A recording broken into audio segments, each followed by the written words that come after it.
ဒီပိုင်းအတွင်းမှာဒီဇုံတွေထရေးကိုတွေးမိချတာဗျသူတို့တွေကဒီဂျပန်နိုင်ငံရဲ့ဒီ2016တကယ်ဒီရေကဲပြင် skate ပြိုင်ပွဲမှာလုံးဝပထမရခဲ့တဲ့သူတွေဖြစ်တယ်ပေါ့နော်သူတို့နှစ်ယောက်ပထမရတာကိုမြင်တဲ့အခါမှာတကယ်မြင်ရတဲ့သူအပေါင်းဘယ်သူမှမဆိုပေါ့နော်ဒါလုံးဝတကယ်ဒီစကြတတ်မှုဆိုတဲ့အရာကိုလာလုံးဝခံစားရစေတယ်ပေါ့နော်အဲ့မှာဆိုလို့ရှိရင်အမျိုးသားကျတော့နာမည်ကကျတော့ခိဟာရရီယူအီချီလို့ခေါ်တာအသက်က34နှစ်မျိုးသမီးကကျတော့အသက်က24နှစ်ပဲရှိသေးတယ်နာမည်ကကျတော့ဒီမီဥရာရီခုလို့ခေါ်တာပေါ့နော်သူတို့နှစ်ယောက်ကိုခေါ်တဲ့အခါမှာကျတော့တကယ်ဒီ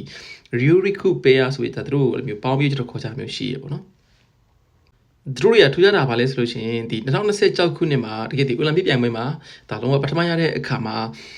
ကဘာပေါ်မှာတမတ်တာတခုရှိရပေါ့နော်အဲ့ဒါပါလဲဆိုလို့ရှိရင်တကယ်ဒီ Golden Slam ဆိုတာရှိရပေါ့နော်အဲ့ဒါကျတော့တကယ်ဒီတကဘာလုံးမှာပြိုင်နေပြိုင်ပွဲတွေပြိုင်ပွဲအကြီး၄ခုရှိတာအဲ့၄ခုစလုံးမှာဒါနိုင်လို့ရှိရင်အဲ့လူကတကယ်ဒီ Golden Slam ဖြစ်သွားပြီပေါ့နော်အခုခုနကဒီဂျပန်2ယောက်ပေါ့နော်အခုသူတို့2ယောက်ဆိုလို့ရှိရင်ဒီတခြားနေရာ3ခုမှာဒါနိုင်ပြီးပြီအခုဒီ2026ခုနှစ်မှာအခုဒီအိုလံပစ်မှာလည်းဒါသူတို့နိုင်တာဖြစ်တဲ့အတွက်ဒါသူတို့တွေကကဲဒီ Golden Slam ဖြစ်သွားကြပြီပေါ့နော်ဒါသူတို့ဘဝအတွက်ကိုဒါလုံးဝသမိုင်းအဖြစ်အဲ့လိုမျိုးဒါသူတို့ထားခဲ့နိုင်ပြီပေါ့နော်ပြီးတဲ့အခါမှာအခုဒီ game skate အလားပြိုင်ပွဲမှာဆိုလို့ရှိရင်ဒါစုံတဲ့အနေနဲ့ဂျပန်နိုင်ငံကပထမရတာကဒီဟာလုံးဝပထမဦးဆုံးပဲပေါ့နော်မနေ့ကဆိုလို့ရှိရင်ဒီတစ်ခုတည်းကဘာလဲဆိုလို့ရှိရင်ဒီသူတို့နှစ်ယောက်စလုံးကတကယ်ဒီအင်ချန်မြေလုပ်ငန်းမှာလုပ်နေတာဖြစ်တဲ့အတွက်သူတို့လုပ်နေတဲ့လုပ်ငန်းကပေါ့နော်သူတို့နှစ်ယောက်ကိုဒီ bonus ပေးတာတယောက်ကိုဂျပန်ယန်တောင်းပေါင်း1000စီပေးရတဲ့တယောက်ကိုတောင်းပေါင်း1000ကျွန်တော်တို့ဒီဂျပန်နိုင်ငံမှာတကယ်ဒီပုံမှန်ဝန်ထမ်းတယောက်ရလာတာကသူ့စီမှာလက်ထက်မှာအများတန်းဒီထားတော့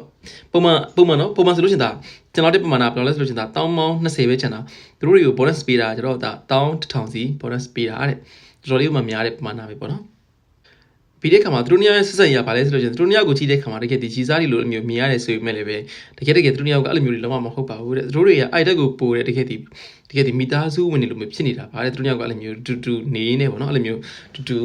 တို့ရဲ့အဲ့လိုမျိုး live ကိုဖြတ်တန်းရင်းနေပဲဒါသူတို့တွေကလုံးဝတယောက်ကအဲ့လိုမျိုးမိသားစုဝင်တွေလိုမျိုးဖြစ်နေကြတာလို့သူတို့မနေ့ကပြောလိုက်တယ်ပေါ့နော်သူတို့ကြောင့်လည်းတကယ်မှစိတ်ဝင်စားစရာကောင်းပြီးတော့ကျွန်တော်တကယ်ဒီဂျပန်လူမျိုးတွေရဲ့တကယ်ချစ်ခင်အားပေးမှုလည်းဒါတော့တခဲနဲ့ကိုမှရထားတယ်ပေါ့နော်သူတို့အကြောင်းကိုတကယ်ဒီ Google တို့မှာတခြားလေးရှာမယ်ဆိုလို့ရှိရင်ဒါလုံးဝတွေ့နိုင်တယ်ပေါ့နော်